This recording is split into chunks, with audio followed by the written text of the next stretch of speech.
banyak. Walaupun di rumah saja, kalian harus tetap sehat dan tetap semangat ya.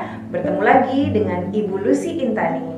Pada pertemuan yang lalu, kalian telah berhasil mengidentifikasi teks cerita inspiratif yang berjudul Rp10.000 membuat Anda mengerti. Yeay!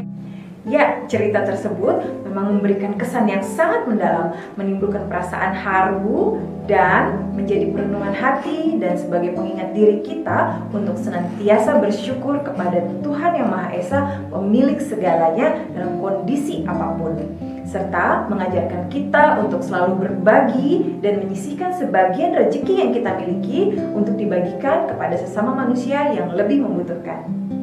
Nah, kali ini kita akan belajar bagaimana menelaah struktur dan unsur kebahasaan dari teks cerita inspiratif. Tujuannya, setelah pembelajaran ini, kalian diharapkan mampu untuk dapat menganalisis struktur teks cerita inspiratif dan menganalisis apa saja unsur kebahasaan teks cerita inspiratif. Yuk, kita simak bersama materi berikut ini. Struktur teks cerita inspiratif terdiri dari 5 bagian. Pertama orientasi, kedua perumitan peristiwa, ketiga komplikasi, keempat resolusi, dan terakhir adalah koda. Pertama orientasi. Orientasi itu adalah pengantar cerita. Bagian ini berisi pengenalan tokoh dan latar. Tahap orientasi merupakan bagian awal dari sebuah teks cerita inspiratif.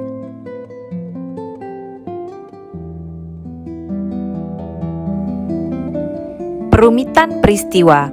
Perumitan peristiwa adalah kisah tokoh dan peristiwa yang menuju ke puncak cerita atau konflik.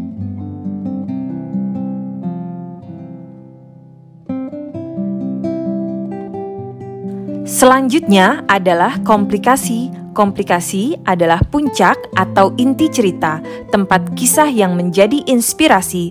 Bagian ini adalah bagian yang paling seru dan menegangkan dalam cerita.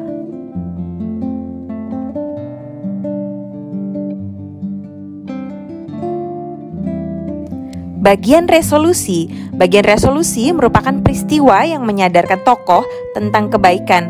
Bagian ini merupakan bagian yang berisi pemecahan masalah yang dialami oleh tokoh.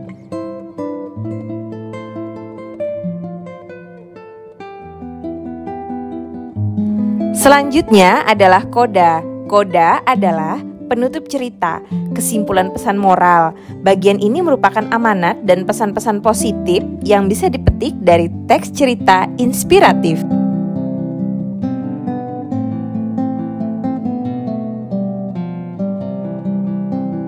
Sekarang kita lanjut ya pada unsur kebahasaan teks cerita inspiratif. Unsur kebahasaan yang pertama adalah menggunakan kata atau kalimat deskriptif, yakni kata atau kalimat yang berfungsi menggambarkan sesuatu sehingga pembaca atau pendengar seperti melihat dan merasakan sendiri hal yang digambarkan. Biasanya yang digambarkan adalah tokoh, latar, atau peristiwa yang dialami oleh tokoh. Jika kalian mencermati contoh berikut, kata dan kalimat tersebut dipadu untuk menggambarkan kondisi di dalam ruang yang berisi mesin ATM, sehingga kita dapat membayangkan bagaimana suasana di dalamnya. Yang kedua, menggunakan kata ekspresif. Kata ekspresif merupakan kata yang mampu menggambarkan isi perasaan tokoh pengarangnya. Melalui kata-kata itulah pikiran, perasaan tokoh dapat terekspresikan. Yuk kita perhatikan contoh kalimat yang menggunakan kata ekspresif. Kalimat yang diucapkan tokoh tersebut merupakan luapan atau ungkapan perasaan. Kalimat itu benar-benar mengekspresikan isi hati dan perasaannya. Kalimat ini ketika dibaca atau didengar mampu menimbulkan rasa empati bagi pembaca atau pendengarnya. Ucapan alhamdulillah merupakan ungkapan rasa syukur yang luar biasa dari tokoh karena telah keluar dari masalah. Yang ketiga, menggunakan majas. Majas adalah penggunaan gaya bahasa untuk memperoleh efek keindahan, keekspresifan, dan lain-lain. Ada beberapa majas yang sering digunakan dalam teks cerita inspiratif. Misalnya, majas metafora, majas personifikasi, majas perumpamaan, majas repetisi, dan lain-lain. Majas metafora. Majas metafora adalah majas yang menyebut suatu benda atau hal sebagai pembanding dengan apa yang dimaksud. Dalam teks cerita inspiratif, majas metafora biasanya digunakan untuk membandingkan kondisi atau karakter tokoh. Majas perumpamaan. Majas perumpamaan adalah majas yang membandingkan sesuatu secara tidak langsung sehingga menggunakan kata-kata perbandingan. Misalnya, menggunakan kata ibarat, laksana, seperti, bagai, dan bagaikan. Majas personifikasi. Majas personifikasi adalah majas yang menggambarkan benda-benda mati atau barang-barang yang tidak bernyawa seolah-olah memiliki sifat seperti manusia. Pada teks cerita inspiratif yang telah kita baca, banyak dijumpai kalimat-kalimat yang menggunakan majas personifikasi seperti pada contoh berikut.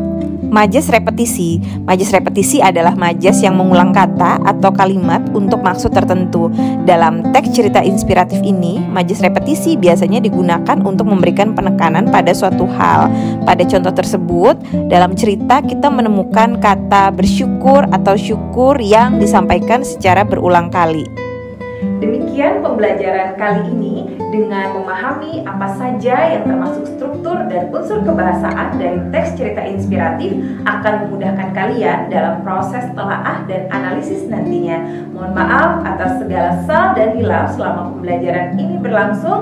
Wassalamualaikum warahmatullahi wabarakatuh.